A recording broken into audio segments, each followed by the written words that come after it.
Before starting this course on career counseling, it is extremely important to understand why you should take your career choice seriously. In this video, we will help you understand the importance of making the right career choice for yourself. So, why is your career choice so important? It is important because it determines a lot of things in your life, including number 1, quality of life. Your career choice plays a huge role in deciding where you live, how flexible your life is, and the kinds of things you are able to do in your free time. Number 2, identity. Ask any elder person about their career and they will tell you about it as a part of their identity. They'll say something like, I am a journalist, instead of, I report news. Notice how everybody asks you, what do you want to be when you grow up? And not, what do you want to do when you grow up? This shows that your career choice shapes your identity. Number 3, impact. Every human life touches thousands of other lives in so many different ways. If you select any 60-year-old person who is about to retire, take a time machine, find him as an infant, throw that infant into trash, and then come back to the present day, you'll find that a countless number of things around you have changed. So whatever career you choose, the world will be affected by it. Anything that determines your quality of life, your identity, and the impact that you make should be taken very seriously. And that includes your career choice also. So we hope that this short video could help you understand the importance of making the right career choice. Having done that, we will now move forward to start our career counseling course. We are pretty excited and we hope you are too. So, let's begin. See you.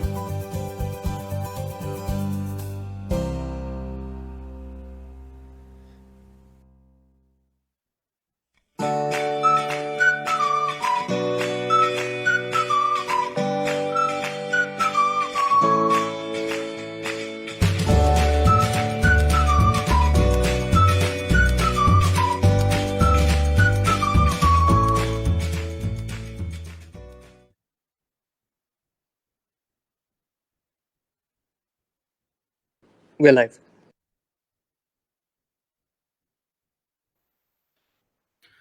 Good evening, everyone. Welcome to day 84 of ProBano's live podcast. Sabko swagat hai. Firstly, I want to welcome all the audience members. Thank you for coming and welcome. And of course, Aditya and Mr. Sen and Vinayak running the stream. और आज के हमारे guest है Juhi Jain, who is the founder and creative head of Sozān. Now, we'll definitely learn more about that. But firstly, Juhi, thank you so much for coming. Thank you for taking the time to speak with us and welcome to the podcast. Thank you so much. Thank you so much, Aditya, for connecting with me. Thank you so much, Saman. Thank you so much, Mr. Sen, and the whole team for having me here and especially for picking this important topic. Great. So guys, मैं जूही जी को introduce कर देता हूँ. Juhi Jain is an accomplished creative professional with experience in diverse fields. She feels art defines her and is something that can be seen as a recurring motif in her life. A self-taught artist, a record-holding tattoo artist, a mindfulness facilitator, and first-generation entrepreneur. She is the founder and creative head of luxury couture brand Sozān. Sozān was founded in 2016 as a product of her love for shoes, art, and culture. Since then, it has been a part of major exhibitions in India, including Lakme Fashion Week ‘16, and caters to clients all over the globe. She likes to explore her creative abilities in different fields. She has worked as a stylist for TV commercials and design set for an NDTV show.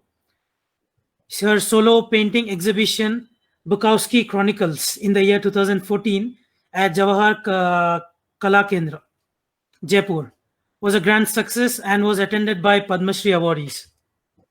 Her work, both creative and philanthropic, has found positive media attention. Currently, she handles a brand, does design consultation, renders services as Mindfulness Facilitator, which was a product of personal necessity, and mentors entrepreneurs to achieve mindfulness and personal goals. So, Juhi ji, again, thank you. Welcome. Thank you so much.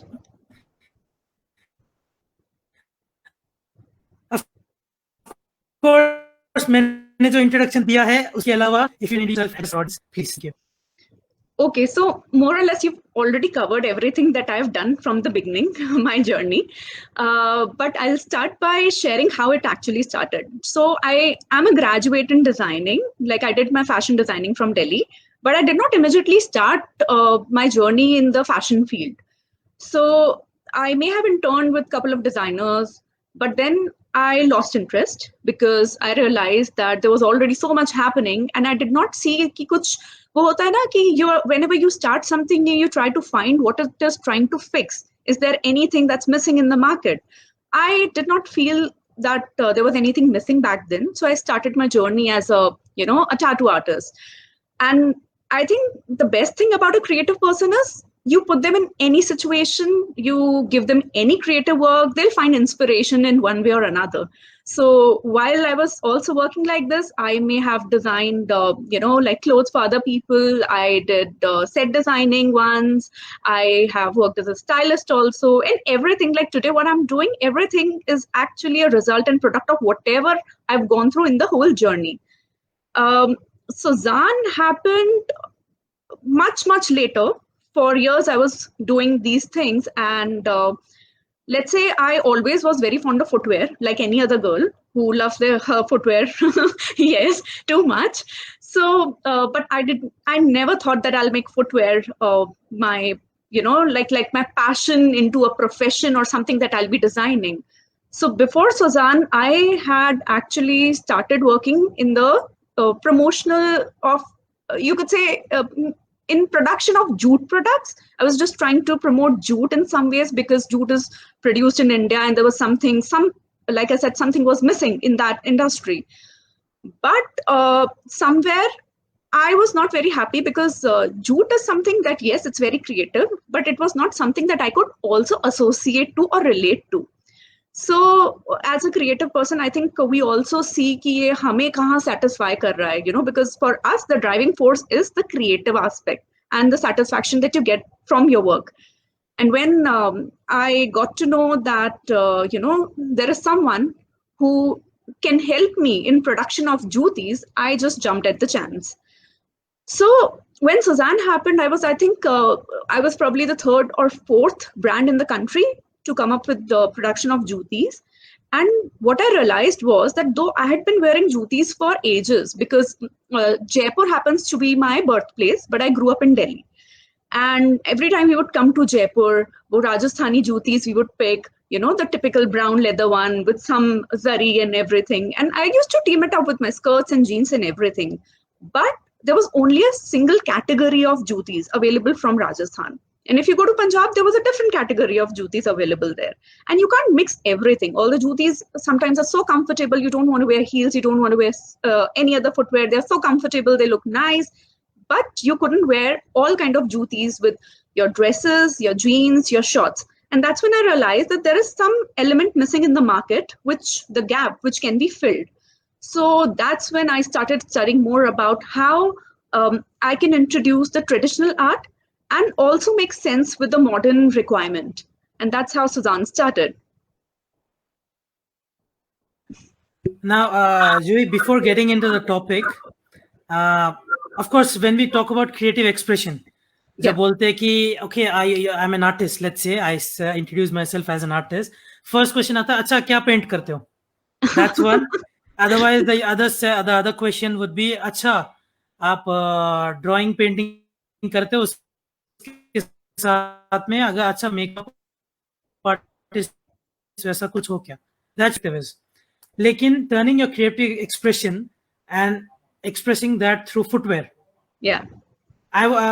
To say the least, it's very unexplored, uncharted. Yes. So would you talk about that, like the popularity of the industry, lekin the unpopularity of the art? Okay.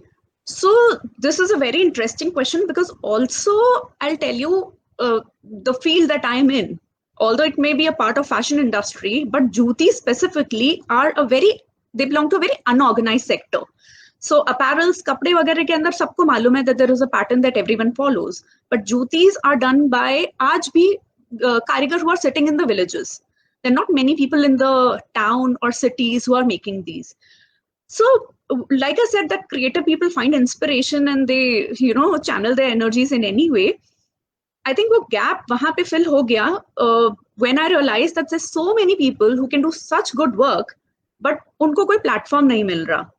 And if I am that creative person who can create something interesting out of it, then why not? Because painting or वो सब जो हम wall पे करते हैं, you're now giving your art to people and they're literally walking in your art.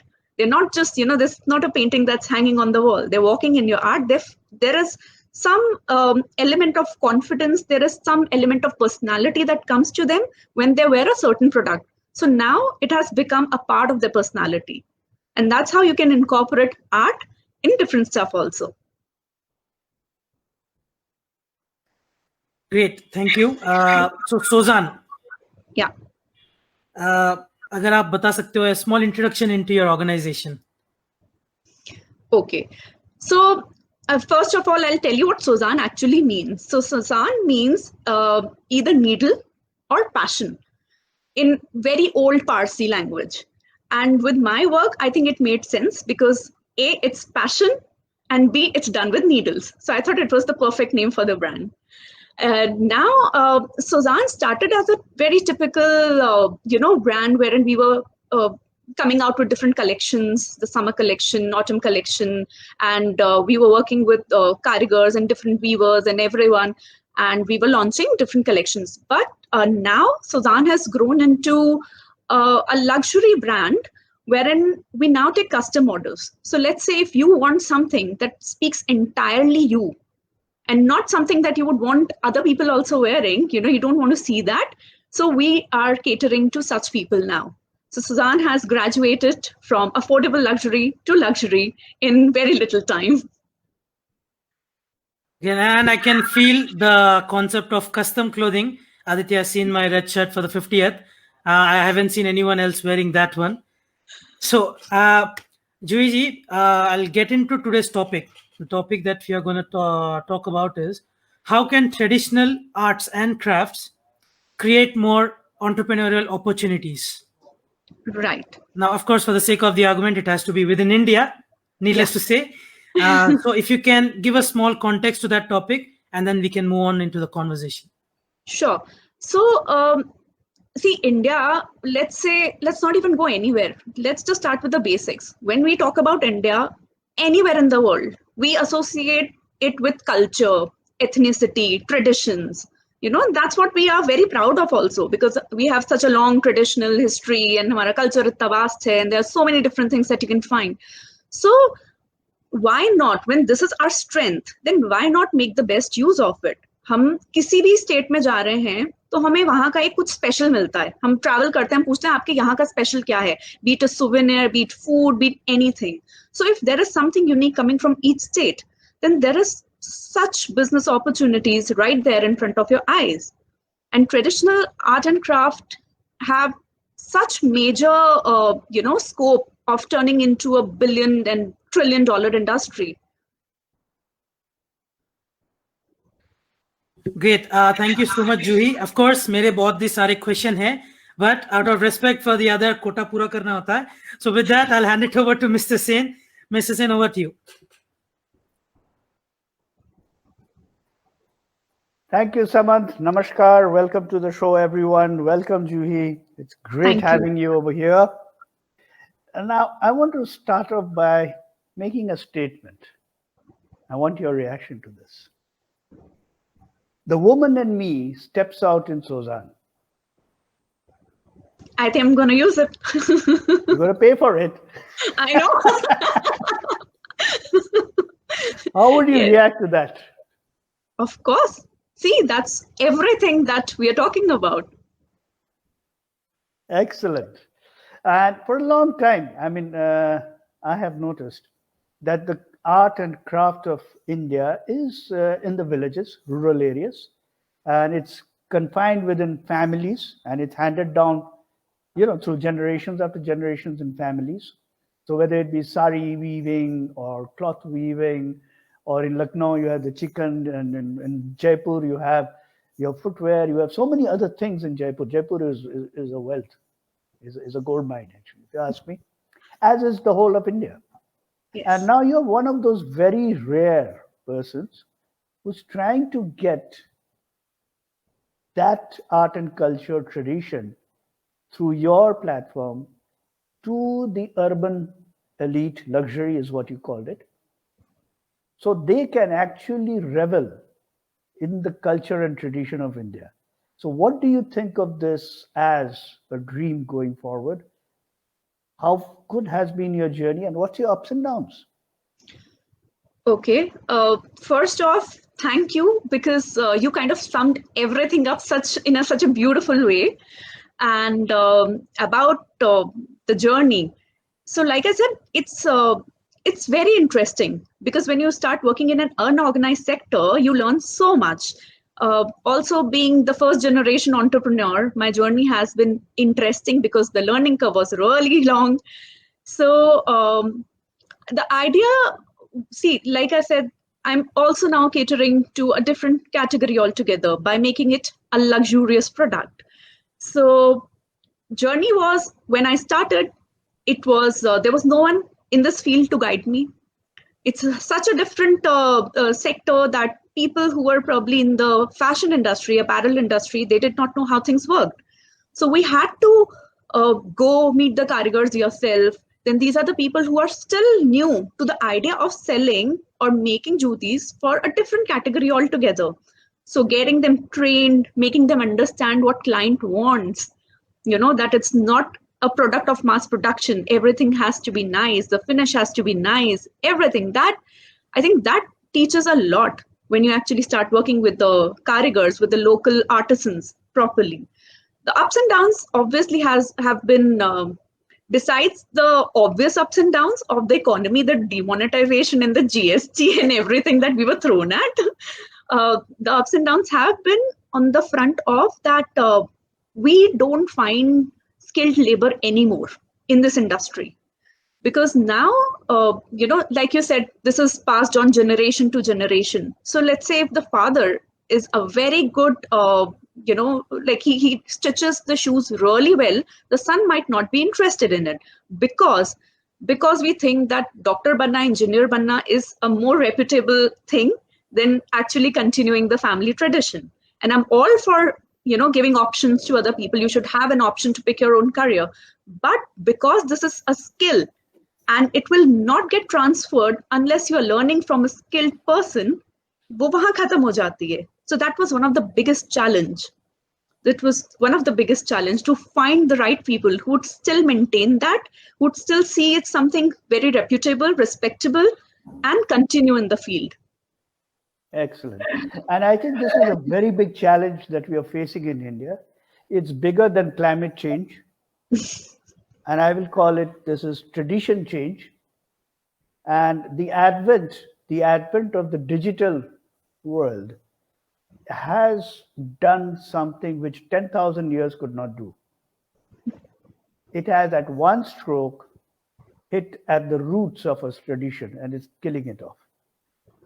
And I think that is something that we need to preserve. And Juhi, if you know of other people who are actually into this and doing this, because whatever you're doing is actually creating an ecosystem of the artisans who is out there in the rural area, bridging them to the people who are actually willing to pay for such things. And I hope and I wonder if how many of them are out there, because the digital economy or the digital world is killing the tradition at its root. I know I'm going to be very unpopular over here when I say that, but that's okay. No, it's not an unpopular opinion though, because anyone who loves handicrafts and, handmade products would probably, resonate with whatever you said. But I'll also add here that because of the digital world, a lot of art actually got introduced to people who had no clue about it. And for example, one of the biggest example is, I don't know if you've heard of this brand called Raw Mango. So, Chanderi fabric at one point of time was completely out of the market. And because weavers जो साड़ी बना रहे हैं, कर रहे हैं, उनका pattern is different. The new modern people, they don't want to wear those kind of saris because the fashion keeps changing. Now one person decided to reinvent it and sat with the karigars, found out what was going wrong, tried to reinvent it, created something different so that it's the same karigars, the same skilled labor, weaving something modern. And now that has become one of the major brands, and from Kareena Kapoor to whoever, everyone's wearing the clothes. So that is a perfect example of how one person revived a dying art and brought back into the modern world where everyone is still, wearing it and accepting it as part of a culture. So saris got reintroduced, Chanderi saris were back in the market. So that, I believe, digital world should be used properly to introduce more art and craft. And if used properly, it will work wonders. I think you have a point over here. And on purpose, I wanted to get your perspective on this, because I do believe that the digital world is the perfect platform to complement and to bring together an ecosystem of artisans and weavers and the well-heeled people who are willing to pay. Because the artisans and weavers, mind you, they do not get paid for whatever they do. Their talent is not recognized. Their talent is underpaid. And that's one of the reasons why we have so many people flocking to the urban areas for jobs, flocking back during the times of COVID, and then doing a U-turn sometime in the middle somewhere. And what it does nothing good. So, Juhi, how do you take the jobs and employment back into the rural areas with your platform? So, one of the very, very interesting aspect of working with weavers is, I don't know how many people actually realize it, but when you give work to people in their own villages and you carry that work forward to cities, you are reducing slums, you're still giving them benefit of their environment. They're sitting in the comforts of their houses, everything You're giving that them dignity. You're giving them dignity. I think exactly. That's right. And, so if everything goes back to its roots, especially because we're talking about the traditional art here, a person sitting in his house, in his hut, at his home, in his village will probably perform better than someone who's coming to your city and living in, let's say, not such great conditions. So, it also shows the quality of work will show eventually, no matter how great the artisan is, because he may not be happy. And we want everyone in the system to be happy of what they are doing. So give weavers, whoever they are, if they're weavers, if they're, potters, if there are people who are doing something with mud, whoever the artisans are, just make them stay in their own cities. And we as capable beings, we can bring their work either digitally or otherwise in the retail sector and help them also earn better money and create an awareness of, our traditional art or craft or whatever that needs revival. I think that's fantastic. And as a continuation of the subject, can you please explain to all of us and the viewers, how does your model work? Okay, so for example, now currently, because we are into custom juti making, so when we get an order, but let me tell you something before you continue. The one thing that separates a normal person, an average person, from an outstanding person is the footwear. Yes, it definitely does. You can have someone in a fantastic suit, but if the footwear is out of place, everything is gone. You're right. I remember reading a story back in the school days where I think the moral of the story or something about the story was you can tell a lot about a person by the shoes he wears. Absolutely. Absolutely. Yes. Yeah, continue. Okay. So coming back to how Sozān operates. So, it took me some time, initially 2-3 years, to find that perfect balance wherein my artisans can work from the comforts of their home. So instead of creating a typical workshop or workstation where karigars are coming and working and I'm calling them somewhere, I have found people who would be willing to, take up job works and finish the work and give me the quality that I want from the comforts of their home. So let's say my male jutis, like, jutis for men are being produced in some village near Jodhpur. Okay. And I don't want the karigar to travel all the way. I send all my stuff, the designing is done, then I send all the stuff to Jodhpur. It takes a while because the karigar also has to understand what quality you're looking for, what are the flaws, how much work you want done. But once all that is done, it becomes so easy to manage everything, because karigar is now working in the same environment and giving me a better product, which he probably not be doing it when he's at my place working under my instructions directly. So I get a lot of work done in Jaipur, and then for final stitching, I have found a couple of places in Rajasthan where the artisans are really good, and I send my products to them, like raw material to them, and they finish the products. So the products come back, and then there is another set of finishing and everything that happens at my studio. But we're very happy with the setup that everyone's in their comfort and enjoying. But that's emotional security. And Yes. there's nothing bigger than an emotional security to produce your best. I think that's very important. Now, Juhi, you talked about a lot of people who are involved. Yeah. So now let me start with, you talked on the supply side of things. So you have your materials, the people you get the materials from, and then you send it over to the artisans who actually do this, they make the thing and they send it back to you, where you have a set of finishers who finish off the final product. Now, what you didn't talk about is how do you get an order? How do you manage the demand? How do you make sure that the people understand that it's something over here? That's where the digital world comes in. Brilliant. And that's what I want to hear. I think everybody wants to hear. Yeah. So now that is one of the major, aspect of running any business. You have a product ready, but then you have to sell it. So I've been using Instagram and Facebook to the fullest, because when you share that story of how an artisan is working for you, and you're not over-exploiting or exploiting at all in any ways, so it speaks, your work speaks. Mostly my work has been shared, or whatever work I got, that was strictly word of mouth, because I think that's the best, publicity, if one is actually praising your products and recommending Been around somebody for else. 10,000 years. You can't blame it. Yeah, we've been doing that with everything, be it doctor, be it CA. It's been there for thousands of years. Okay. Yes. So this product is no different. But yes, Facebook and Instagram actually got me international clients. We've been catering to international clients from day one. And I suppose from there, once we got the international clients, and then word of mouth started happening there also. So it's a combination of both digital world and the traditional sales method. Mr. Brilliant. Sen, Yeah.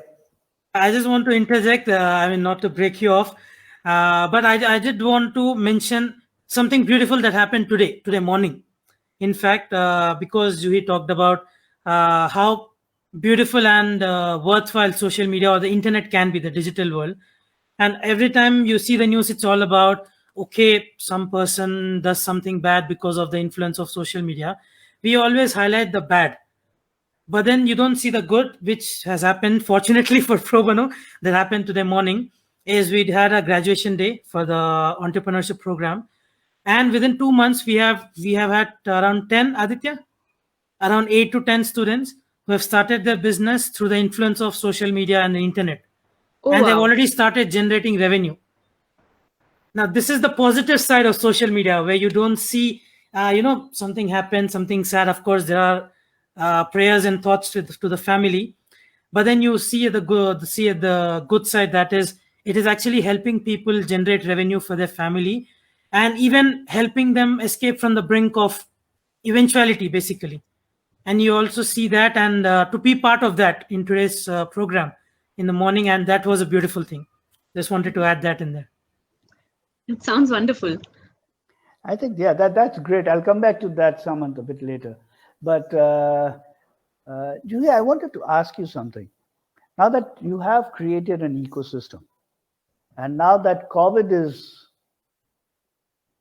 ravaging us, let's put it that way, I think. Yeah. I look at this whole thing as a massive, huge opportunity. I agree. And what it does is it's brought the two of us in Hyderabad, very far apart, Samant and me. Aditya and you, I believe, are in Delhi somewhere, right? So we are separated, and we are looking at each other, seeing each other on video, seeing a smile, and we can see their expressions that are there. The body language is there.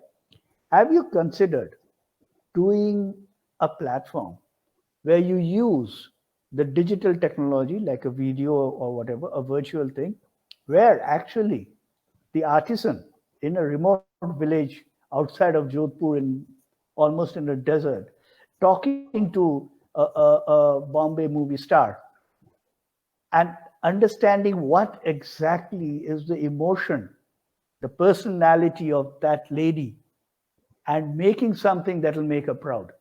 Have you considered using all the digital technology that we have in our hands to have a live session between the artisan and the customer? I think when it comes to traditional art and craft, when you connect your client with the artisan, it's a different feeling altogether, because now they know who's making your products. So whenever I talk the about artisan knows who's wearing it. Yes, yes. Can you imagine someone out there in a rural village somewhere? Now that Kareena Kapoor, बात किया करीना कपूर से, उनका design कर रहा हूं मैं. Definitely.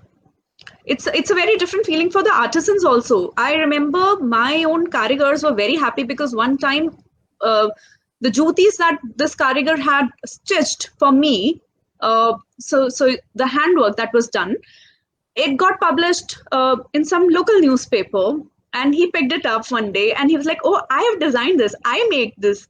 And he brought the paper to workstation also, and he was so happy. Ma'am, I saw that, our work got published. It wasn't his work or my work, it was our work got published. Absolutely. And that, I think, makes it all. Yes. And that is really fantastic. And now you're making the jutis, you're getting the jutis, you created an ecosystem for all of that. Now, what about the rest? Are you aware of, so the whole attire? So if someone is going out for an evening or even during the daytime. So someone is making the suit or, getting the sari or whatever. So are we aware of other people who are in the field like you are doing similar things? So now, especially, I think in last 1.5 years, people have started becoming a little more conscious about sustainable fashion, sustainable clothes, organic clothing. So there are so many people who are doing that. And let's say if I have to quote someone, or if I have to mention someone, I'll talk about how potters, who thinks about pottery in an urban area unless it's a hobby? Whenever we think of pottery, people go like, oh, this is something I've picked it up as a hobby. I'm making pots for a change because it's very therapeutic. But there are people who actually depend on it. So there are other people who are now engaging with artisans or the potters who are making, let's say, terracotta pots or something with a nice clay, and they're bridging that gap. They're bringing it to to people who probably would not have considered it a product worthy in their homes. So there's so many people doing it, and I think every day people are getting more aware. They see more and more stuff on Instagram and Facebook. So Mitti Cool was one brand which was doing the clay related work. Like I mentioned, Sanjay Garg has become such a big designer and everyone knows about him. Then there are other platforms also which promote artisans and people who are into this work. Let's say, I think the platform is called iTokri or something, where a lot of art and craft work, it gets published and it gets promoted to the young audience of India, because even they have to understand that, our tradition, how a thing is made, whatever the history is. So where all that is coming from. So there's so many people who are actually now engaging in it. And I think especially because of COVID, it has given us time to think about everything that we were probably not paying attention to. So I'm sure in next 6 months, we'll see a lot of people, gaining more attention and getting into interesting work. I'm hopeful that people actually pick up some art and craft now. I think we should all be very hopeful about all of this. And we should actually start thinking of creating an ecosystem that gets everybody on the same page at some point or the other. Now, just one last question before I give it to Aditya. Coloring. You know, like Rajasthan is very famous for vegetable colors. Yeah. So colors that are based on the vegetables, and they're very long lasting, and it's been around for ages, thousands of years. So what sort of coloring do you use? You know, you make the juti, you have the leather, you have the thing, but you know, you have the intricate designs and drawings and paintings and, you know, a little dash of color here and there. How is that done? And what sort of colors? And who's the people who actually color them? So we don't stick to just one category of designing. Rajasthan is also famous for block printing. Rajasthan is also, there is so much of tie and dye. There's so many things that happen here. So when people, if they are into block printing, the kind of vegetable dyes they use, or if it's chemical dyes. So whenever we try to source it from a more sustainable and organic supplier. And then we add our element to it, because when the fabric comes to us, let's say in a blue and white print, indigo and a white print, we add our element to it, and we don't try to change the base of it by adding more colors, but we add more elements. Let's say more of thread work, more of bead work. We'll probably pick some inspiration from some corner of the country where the traditional art is done, and we'll incorporate that in a different kind of a fabric. So we mix different art and different art forms together. Okay.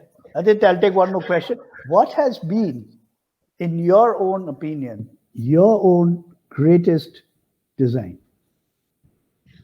Okay. My greatest design, I cannot say I've already made it, because every time we do something, I feel, it's the greatest. You can always make it better, but yeah, let's go ahead. Okay, so I won't say it's the greatest design, but I'll call it the latest addition to Sozān. So we are probably the only brand in the world who are now making tattooed jutis. You know, we're literally using, we're literally using the real tattoo machine, and we are making some art on the leather part of the jutis. And it's not a fabric juti, it's typical leather jutis, and we're creating art. So again, custom work, whatever people want on their shoes, we're making that. And that's something no one else is doing. So I would say that's one thing that I'm very proud of, because I was able to introduce it before anyone else could think of it or copy it now. We are still thinking of doing that. Otherwise, like basmati rice has been patented in the United States, your stuff will get patented somewhere else. So I would suggest that you should go and patent it. Aditya, on that note, take it away.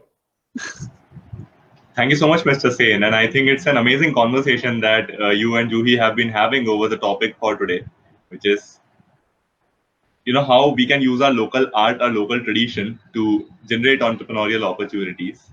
And before I move on to my next question, I would just like to draw on 2 to 3 points which I want to put a pin on. One, which is the most recent point, Juhi mentioned her tattooed jutis.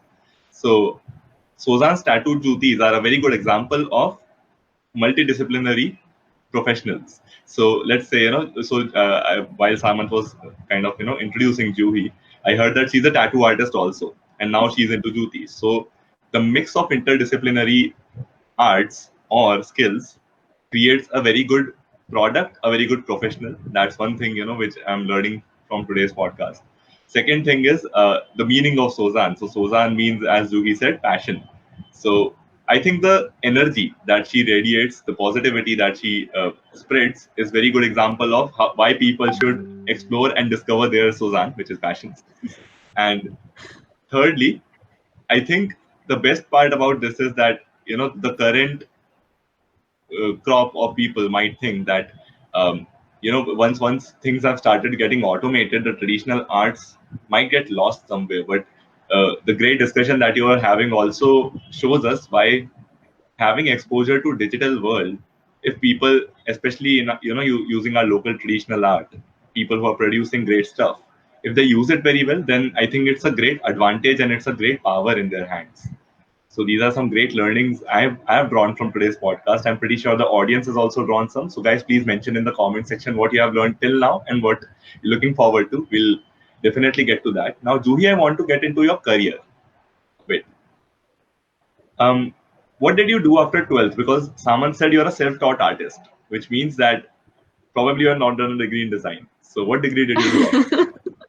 Okay, so no, I do have a degree in design, but when I say I'm a self-taught artist, it's a different story altogether. Degree in designing doesn't make you an artist. It only tells you a bit about the fashion industry, like, how a design will get, will create a concept and how a design will get transferred to something and how the marketing or, like the typical business stages of any fashion department or any industry. It just teaches you that. It can't brush up your creativity the way you would want it. It can't make you creative. If you're not creative, no matter which institute you go to, what degree you have, you'll never be able to bring out someone's best, an artist's, best abilities out. So when I say I'm a self-taught artist, I did not learn how to sketch from anyone. I did not learn how to, work on different surfaces from anyone. I was just experimenting every time, and I learned it the hard way, which now I won't change. If given an opportunity, I'll still keep it the same way because I've learned what works and what doesn't work. So you also mentioned that you are in an unorganized sector. Yes. Now, in that unorganized sector, when you were stepping into it, what did your parents have to say about that?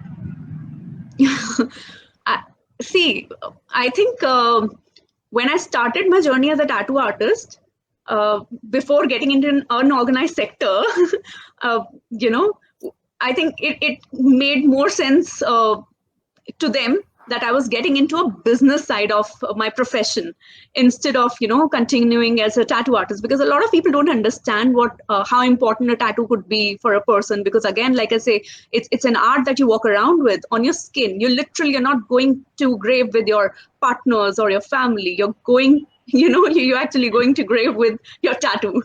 So that's actually staying more with any of your relationships.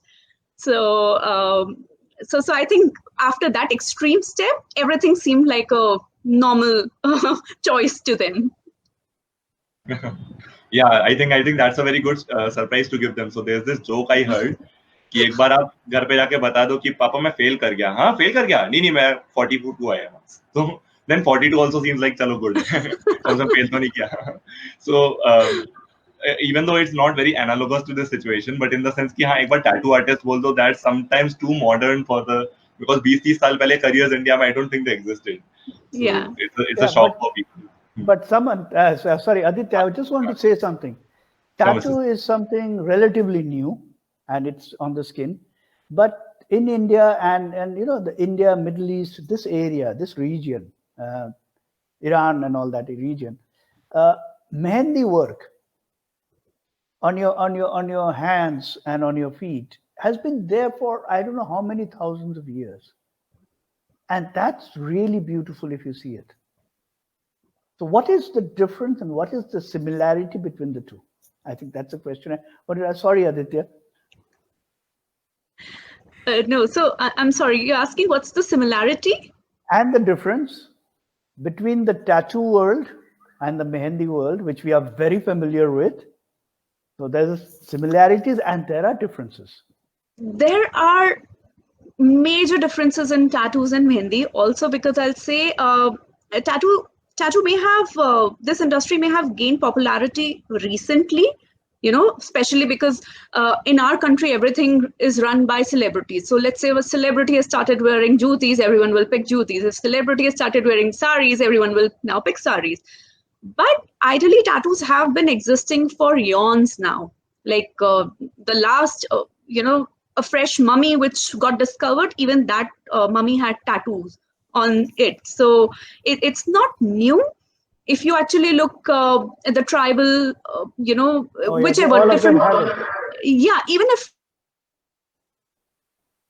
like the Indian tribes, if you look back, let's say or 1500 years ago, so every mark had a meaning.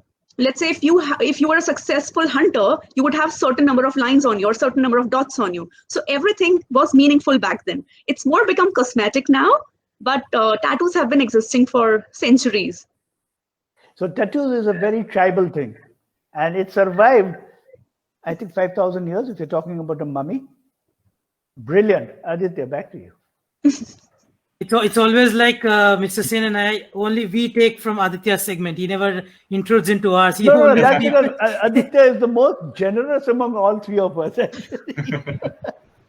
No, I really love learning from the conversation. Generally, I'm not known to be a very good listener, but yeah, in this podcast, probably I have a different personality because such great insights are dropping on. Someone, let us congratulate ourselves that we have made and turned Aditya into a listener.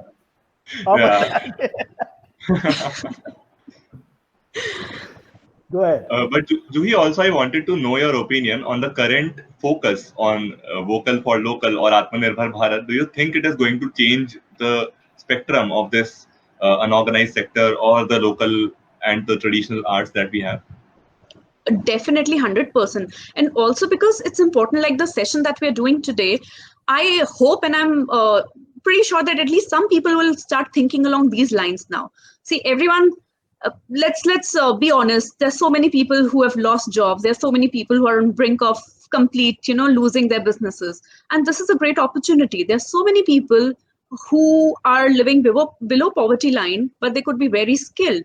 So it's time for us to start finding those talents and create a business around it. Because Atmanirbhar Bharat is what? That you're supporting, you're creating that system wherein everyone's supporting each other and everyone's, back on their feet.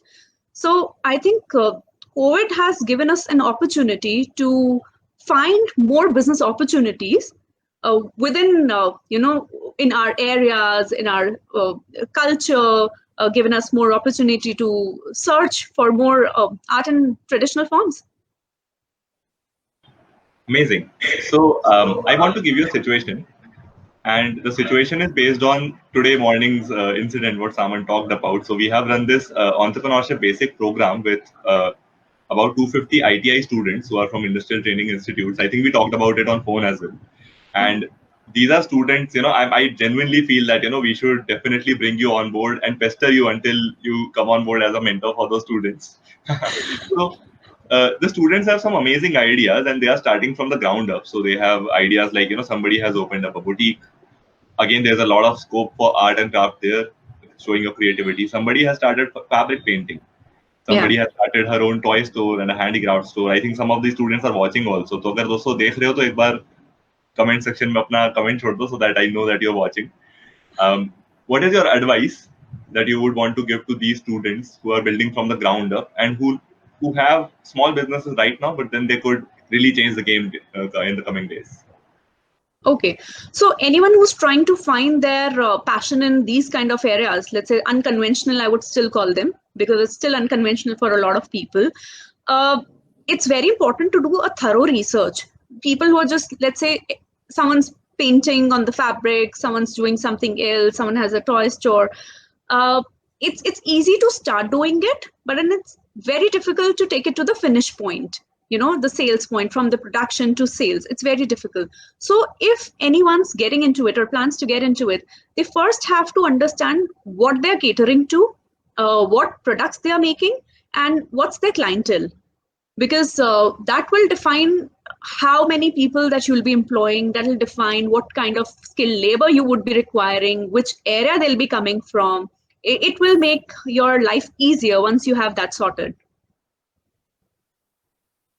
And that's very practical advice from you, I think. So thank you so much, Juhi. It's an amazing learning experience from you. But we have not ended yet. I think Samanth has some amazing audience questions waiting for you. So over to you, Okay. Samanth. Great. So firstly, let's see. There's a comment from Pushkar Das. Hi, Juhi. You're inspiring many people and especially girls to take up entrepreneurship. Keep inspiring and keep up the good work, and you're very pretty. Thank you so much. Thank you for coming in, Pushkar. Let's see. What else do we have? There's a comment by Mickey Malani who says, kudos, JJ. Thank you. I like that JJ part of it. That could be Sozān powered by JJ. That sounds pretty neat. Well, reminds me of the Spider-Man movie, J. Jonah Jameson. Well, here's a long question from Anitaji. When I say long, that's an understatement. But here we go. First of all, congratulations for finding a niche area in footwear retailing. And let's come to your first interest of tattooing.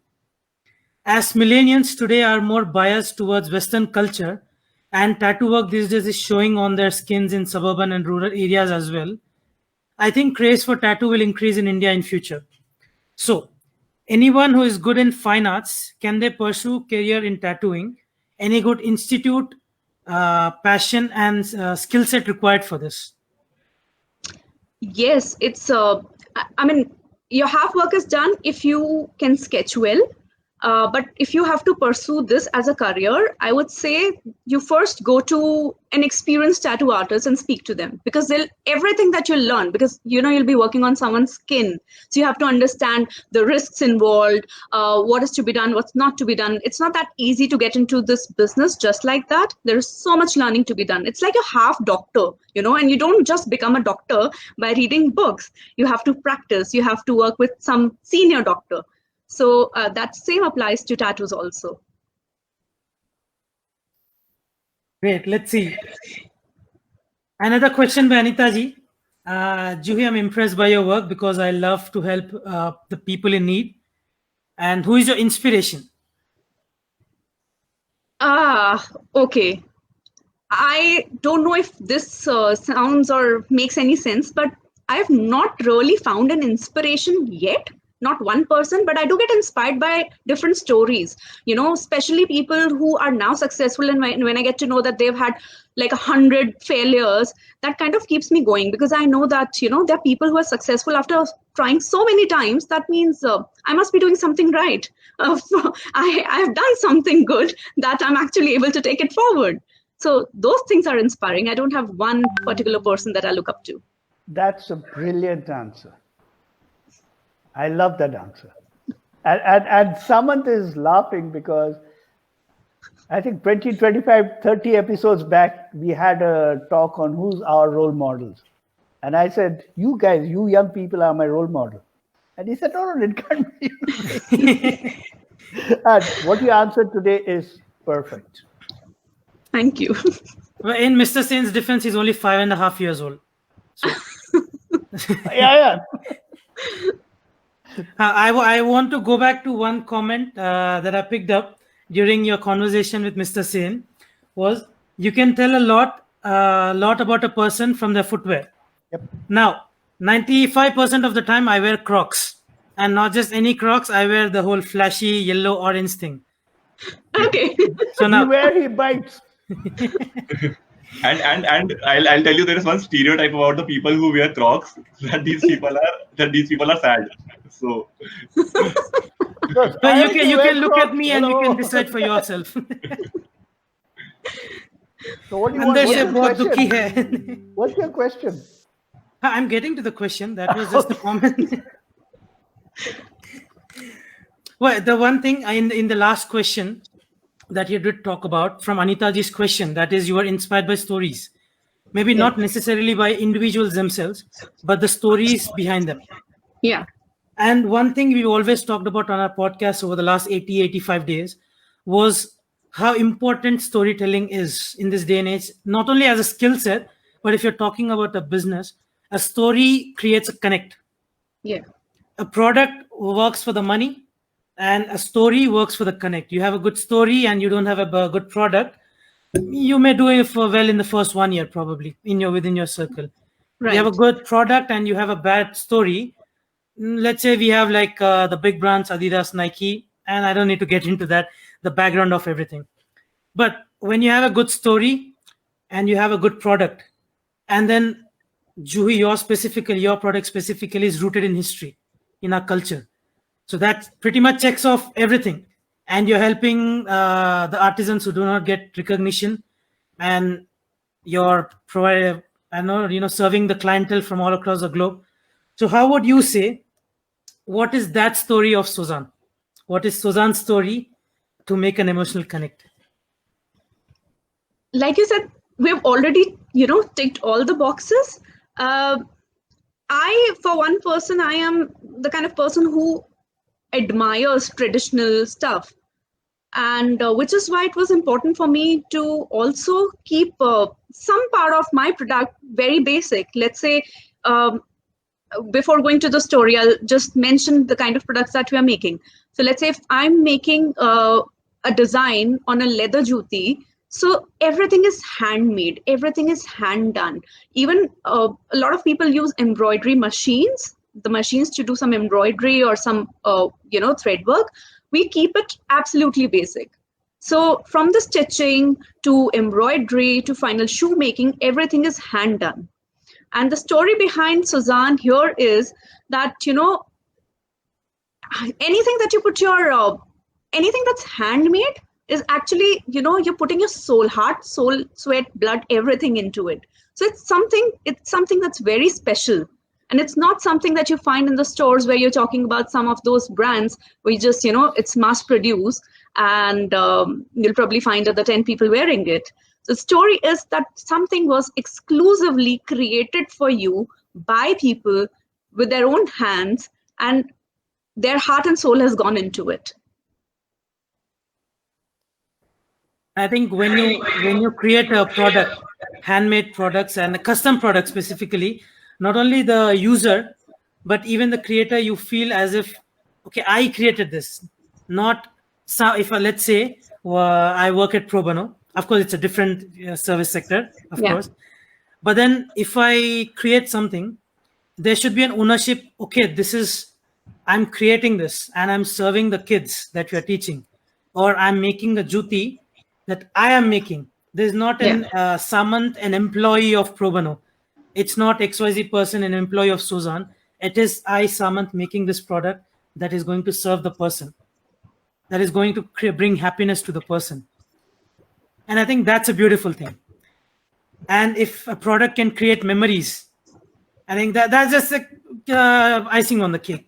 Although icing mat khao, zyada sugar hai, but you can tell from experience.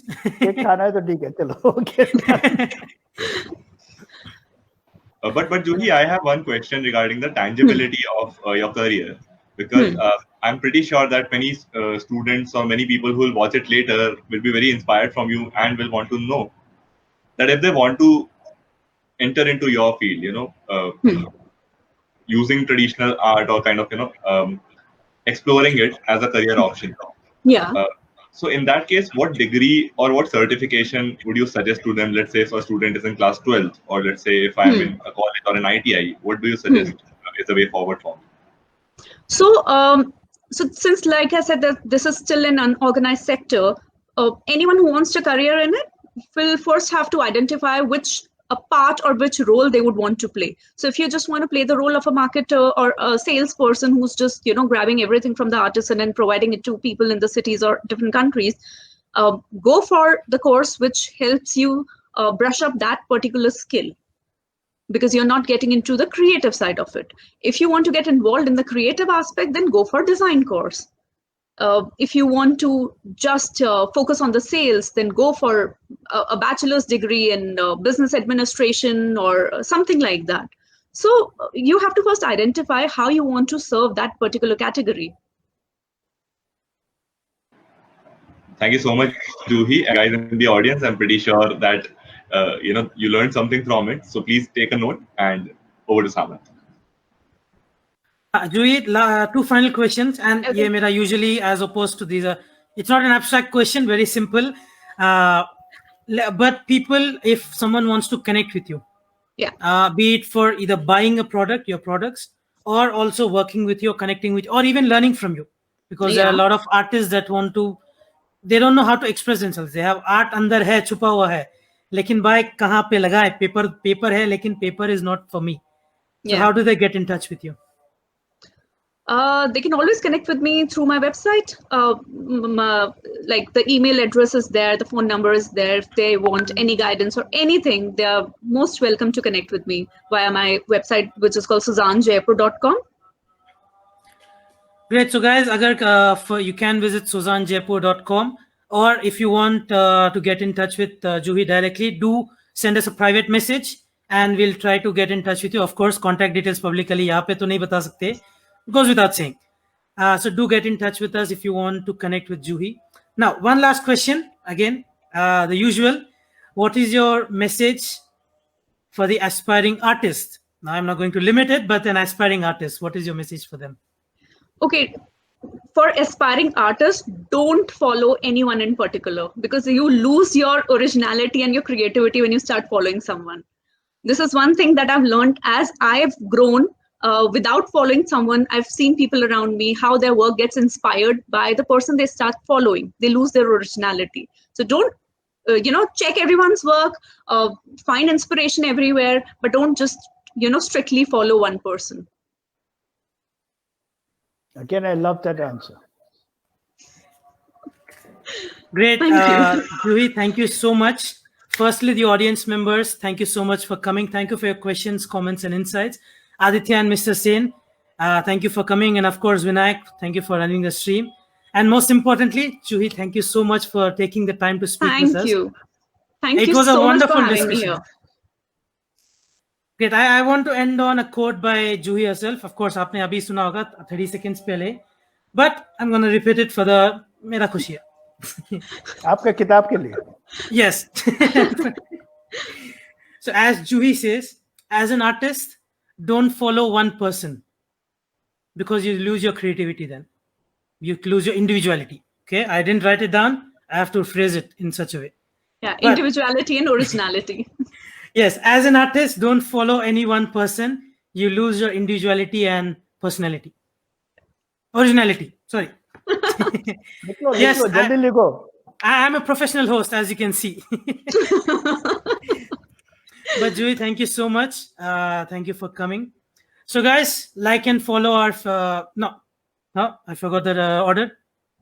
Stay home, stay safe, wash your hands, and like and follow ProBano's Facebook page and turn on post notifications to get notified when we do go live. Subscribe to our YouTube channel to catch our live streams and watch our recorded videos on entrepreneurship. And we'll see you tomorrow at the same time at 6 p.m. with another guest. Take care now. Bye-bye. See you.